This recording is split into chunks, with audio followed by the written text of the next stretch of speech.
हाय दोस्तों, मेरा नाम मोहित है और आप देख रहे हैं मेरा चैनल मोहित डिकोड। तो अब हम बात करते हैं सीएसएस की कुछ एक्सटर्नल फ्रेमवर्क और लाइब्रेरी के बारे में जो बेसिकली बहुत हेल्प करती हैं रिएक्ट में।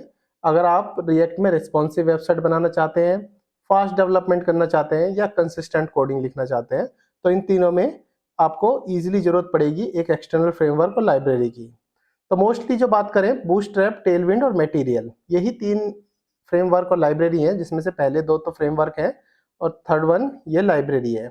यही तीन चीज़ें हैं जो मोस्टली बड़े-बड़े प्रोजेक्ट्स में या फिर कंपनीज में यूज़ होती हैं, तीनों ही। तो आज मैं डिटेल में आपको बूटस्ट्रैप पढ़ाने वाला हूँ। अगर आपको डिटेल में और वीडियो चाहिए टेलविंड की और मटेरियल यूआई की, तो मुझे कमेंट बॉक्स में लिखें, मैं इसकी वीडियो भी आपको प्रोवाइड करा दूंगा अपने नेक्स्ट लेक्चर में। मीनवाइल आज जैसे मैं बूटस्ट्रैप आपको पढ़ाऊंगा ना, सेम बूटस्ट्रैप के जैसा ही ये चीज़ होती है, जैसे जैसे इनको इंस्टॉल करना होता है। जैसे मैं बूटस्ट्रैप में पढ़ाने वाला हूँ कि कैसे इंस्टॉल करना है, कैसे इसको इंपोर्ट करते हैं रिएक्ट में, और इसके कुछ एग्जांपल बटन के साथ, अलर्ट के साथ, कुछ इंटरव्यू क्वेश्चन जो पिन कमेंट में मैं डाल दूंगा इसके। इसी हिसाब से ही टेलविंड और मटेरियल यूआई को भी इंपोर्ट करने का कुछ तरीका होता है। थोड़ा बहुत डिफरेंस होता है इंपोर्ट करने का, इंस्टॉल करने का, फिर कैसे इंपोर्ट करके इसको यूज करते हैं, थोड़ा बहुत डिफरेंस होता है चीज़ों में। बाकी बूटस्ट्रैप की तरह ही हैं ये दोनों भी, बस बेसिकली बस इनमें डिफरेंस ये है, ये दोनों फ्रेमवर्क है। इसमें pre define classes, pre define CSS buttons, ये सब चीज़ होती हैं। इसमें तो प्री डिफाइन पूरी पूरी बटन्स होता है, इसमें प्री डिफाइन क्लासेस होती हैं। और ये बिल्कुल एक एक्सटर्नल लाइब्रेरी है, ये थोड़ा डिफरेंट है इन दोनों से, इसलिए ये दोनों पहले मैं कवर करता हूँ और फिर इसको मैं कवर कर दूंगा अगर आप मुझे कमेंट में लिखेंगे। मीनवाइल आज मैं आपको सिर्फ बूटस्ट्रैप पढ़ाऊंगा, बूटस्ट्रैप जैसा ही बाकी दो लाइब्रेरी भी हैं।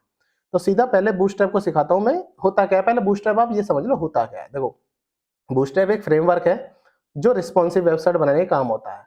बूटस्ट्रैप में ना 12 ग्रेड सिस्टम होते हैं, तो रिस्पॉन्सिव वेबसाइट इसमें ज्यादा इफेक्टिव बनती है। ग्रेड सिस्टम इसका बेस्ट पार्ट यही है, मतलब एक ही स्क्रीन को 12 ग्रेड में तोड़ लेता है और उस हिसाब से उसको चेंज करता है मोबाइल व्यू में, टैबलेट व्यू में, डेस्कटॉप व्यू में। इसके लिए सबसे बेस्ट होती है बूटस्ट्रैप अगर रिस्पॉन्सिव वेबसाइट की बात करें तो।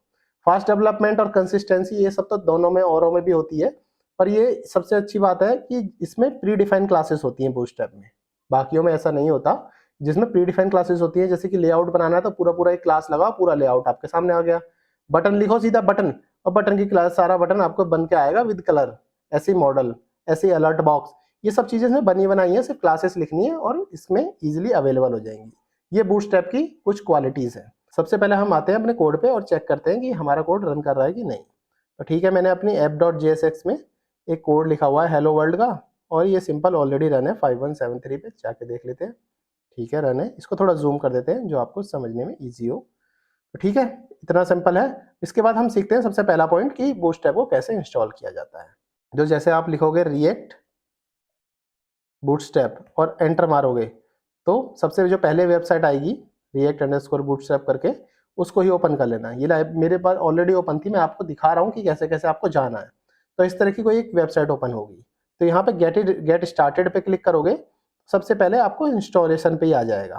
तो इंस्टॉलेशन का कुछ गाइड दिया होगा कि ये npm इंस्टॉल इस टाइप से आपको कर ले, इससे आपकी बूटस्ट्रैप इजीली आपके प्रोजेक्ट में इंस्टॉल हो जाएगी। तो ठीक है, सिंपल यही काम करते हैं जैसे उन्होंने बोला है। एक नया, यहाँ से एक नया टर्मिनल ओपन कर लेते हैं।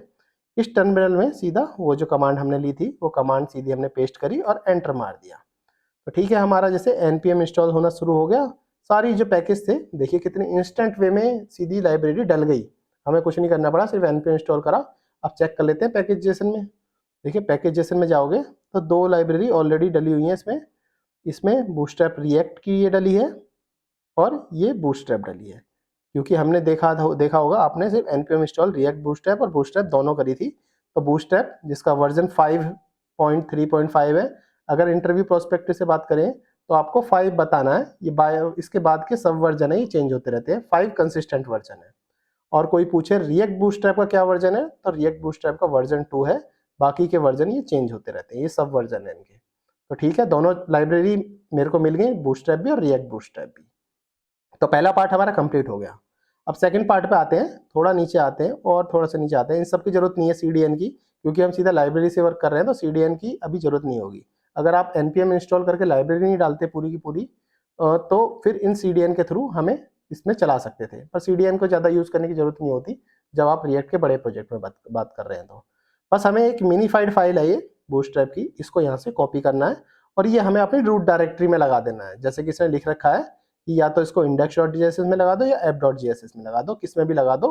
app.jsx में भी लगा सकते हैं इसके ऊपर, और नहीं तो इसके जो मेन फाइल है, जो इसका सबसे मेन फाइल है ये, इसमें सीधा इसके अंदर जाके इसमें भी कमेंट करके यहाँ पे लिख सकते हो।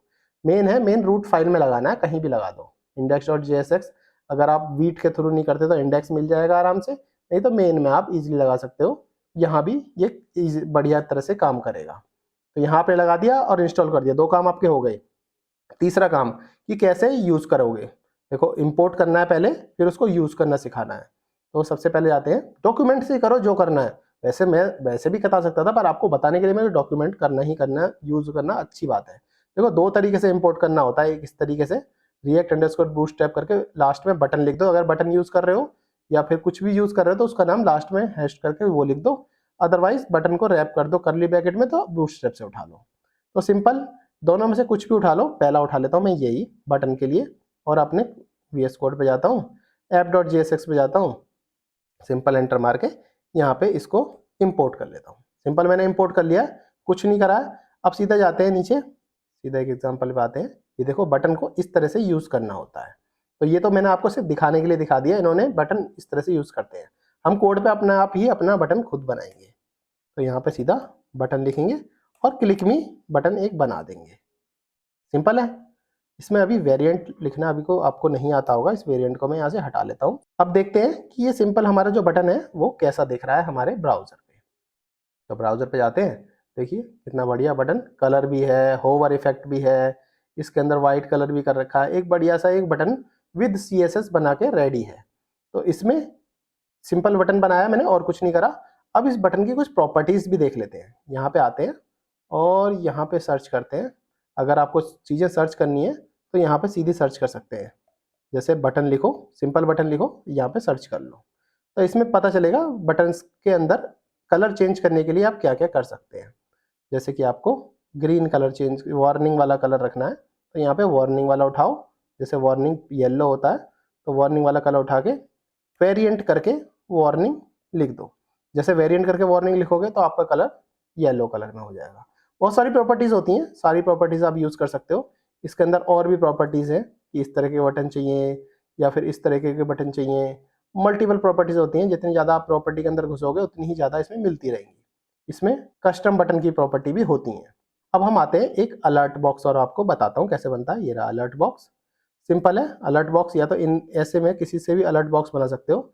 सबसे पहले क्या होता है, इंपोर्ट करना होता है अलर्ट को। तो कैसे इंपोर्ट करोगे, तो यहाँ लिखो import alert, alert react bootstrap. तो इस हिसाब से भी आप इंपोर्ट कर सकते थे। अलर्ट को ब्रैकेट पे लिखो और बूटस्ट्रैप। अगर आपको ब्रैकेट में नहीं लिखना तो यहाँ से ब्रैकेट हटाओ, यहाँ से सिंपल अलर्ट और बैकस्लैश, यहाँ से बैकस्लैश करो, अलर्ट लिख दो। दोनों तरीके से सिखा दिए मैंने। बाकी जो मोस्ट कॉमन तरीका है वो अलर्ट का यही है। अब मैं जाता हूँ यहाँ पे और एक अलर्ट, सिंपल अलर्ट यहाँ लिख देता हूँ। अलर्ट कैसे है, सिंपल ए कैपिटल करके ही बनाया, जैसे बी कैपिटल बन के बनाया था। अगर ग्रीन कलर में आ रहा है तो ये समझ लो कि ग्रीन कलर वाला जो है आपकी CSS उठ के आ रही है बूटस्ट्रैप से, क्योंकि ये एक प्रॉपर एक क्लास है, ये कोई CSS नहीं है, प्रॉपर क्लास है। वेरिएंट करके सक्सेस लिख दिया है मैंने, इसको अभी वेरिएंट हटा देता हूँ। वेरिएंट अब आपको अभी समझ नहीं आएगा, धीरे धीरे समझाऊंगा। अभी मैं अलर्ट दिखाता हूँ आपको। अलर्ट एकदम बढ़िया बन के आ गया यहाँ पे।